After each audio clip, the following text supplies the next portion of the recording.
자, 요거는 이제 사실이긴 하지만, 사실 이제 이게 받게 되면 더 웃기게 될 얘기이기도 한데, 우리, 계엄을 지켜냈던 우리 시민들한테, 당시 아니, 민주 시민들한테, 계엄을 막아낸.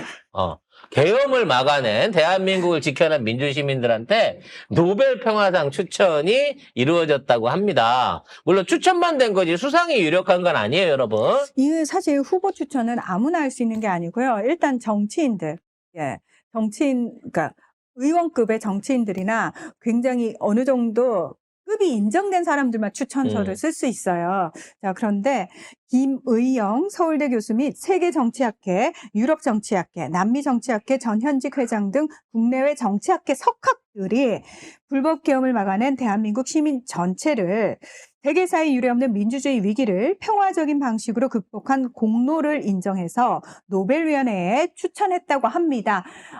기억하시겠지만 세계 정치학회가 우리나라에서 작년에 열렸을 때 이재명 대통령께서 거기 가서 축사를 하셨어요. 그러면서 여기 계신 우리 교수님들, 석학들이 K민주주의에 대해서 연구를 좀 해보시면 어떻겠느냐 이 말씀을 하셨던 그 기억이 나거든요. 야, 그게 큰 그림이었어? 네. 요 2월 달까지 후보 추천 마감할 때 내년에 이걸 던져야지라는 생각을 가지고 거기에서 K민주주의를 언급하셨던 거란 말이야? 근데 사실 되게 이게 잘 맞아떨어진 게 하필이면 세계정치학회가 우리나라에서 열렸고 그때 또 우리는 새로운 대통령, 사실은 계엄을 막아낸 시민들을 이끈 리더십이죠. 그 대표적인 리더십이 대통령이 돼서 가서 그 자리에서 축사를 하는 말 그대로 세계정치학회 역사상 가장 어떤 의미에서는 상징적이고 역사적인 장면이 우리나라에서 작년에 딱 완성이 된 거였거든요. 거기서 우리 이재명 대통령이 K민주주의라는 단어를 쓰셨어요, 정확하게. 이거는 정치사에 있어서도 그 표현이 그대로 남을 겁니다. K민주주의라고 해서. 일단 결국은 지금 전 세계 민주주의를 제대로 실천하고 있는 국가는 우리밖에 없고요. 우리밖에 없죠. 그나마 평화로운 국가도 우리밖에 없거든요. 네. 심지어 얘네들 최근에 자주포도 사가지 않았겠습니까? 누가요? 응? 한두 국가가 아닌데 노르웨이. 네. 그리고 스웨덴도 어떻게든 달라고 지금 얘기하고 있는 입장 아니겠습니까? 저는 약간 그 생각했어요. 트럼프가 또 평화상 달라고 난리치고 있잖아요. 이 상황 속에서 트럼프를 주자니 또 욕먹을 것 같고. 그렇죠. 게다가 마차도를 줬더니 그걸 피해가지고 어떻게 이제 베네수엘라에 마차도를 주면 그래도 트럼프가 지랄 발광 안 하겠지 싶어서 마차도를 줬더니 2년이 가가지고 지 정치적 욕심 때문에 메달을 트럼프한테 지가 갖다 바치는 상금도 갖다 바치지. 말도 안 되는 우스운꼴을 만들어놨다. 상의 권위를 그만큼 떨어뜨려 놨단 말이에요. 그러면 노르웨이 노벨위원회 입장에서는 이 떨어진 권위를 완벽하게 복원시킬 뿐만 아니라 트럼프가 지랄 발광을 못하게 하는 수는 한국 국민들한테 주는 수밖에 없다. 왜? 한국 국민한테 주면은 트럼프가 한국 국민들한테 지랄할 거야? 지랄 개인이 못해요. 아니잖아요. 지랄 못해요. 그리고 그 상을 받으면 이직들은 니들은 좋아하지 마세요.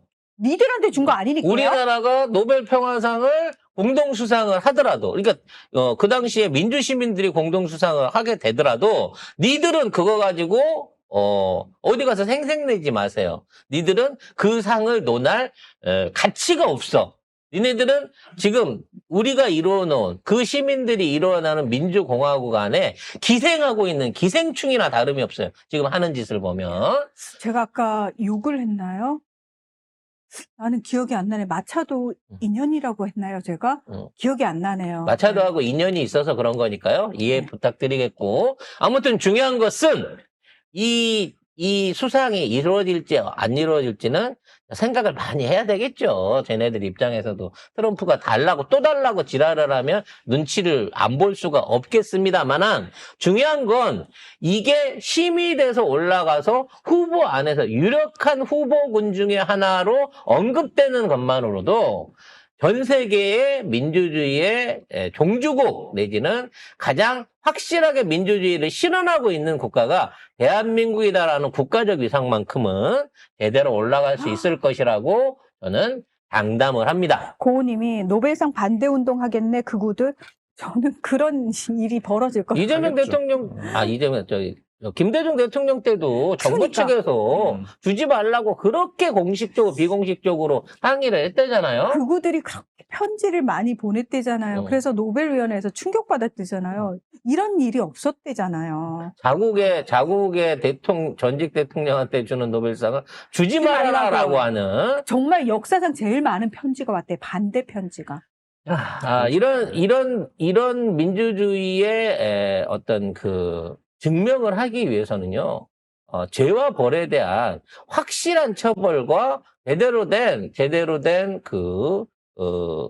정의 구현이 있어야 됩니다. 말로만 민주주의하고 실제적으로는 다 빠져나가 버리고 피해자만 있고 가해자는 없는 게 그게 무슨 민주주의입니까? 그게 무슨 법정주의예요?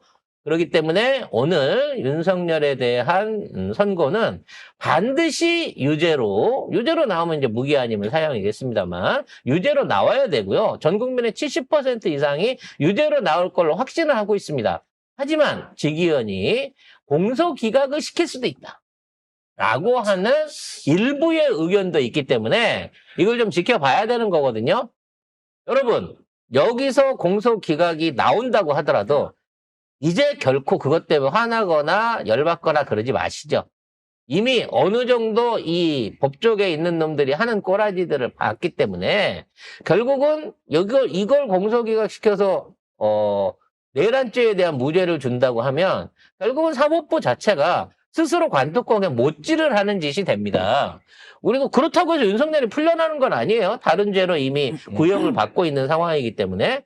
그렇기 때문에 저는 오히려 이번에 사법부가 지기현이 마지막까지 자기가 받은 돈 또는 앞으로 받을 잔금에 충실하기 위해서 이거를 내란죄를 무죄로 때리는, 다른 데서는 다 유죄 났는데 윤석열만 무죄를 때리는 그런 무모한 집행을 나 해볼 테면 해봐라라는 마음으로 저는 지켜보기로 했습니다. 사형이 되면 당연한 겁니다. 무기가 되면 너무 가벼운 거예요. 근데 공소기각으로 무죄가 된다? 그러면 그래, 이제야말로 대한민국 사법부가 종말을 고했구나 라고 얘기할 수 있는 계기가 될 거라고 생각합니다. 어차피 2심, 3심 다 남아있고요. 그 2심, 3심도 지금 같은 재판부가 해야 된다고 하면 계속해갖고 무죄가 날 겁니다. 하지만 이번에 만일 무죄를 때린다고 하면 사법부 개혁을 비롯한 일부 질 나쁜 조이대를 비롯한 정치 판사들에 대한 대대적인 탄핵을 밀어붙일 수 있는 원동력이 생길 수 있습니다. 탄핵해야죠, 이제.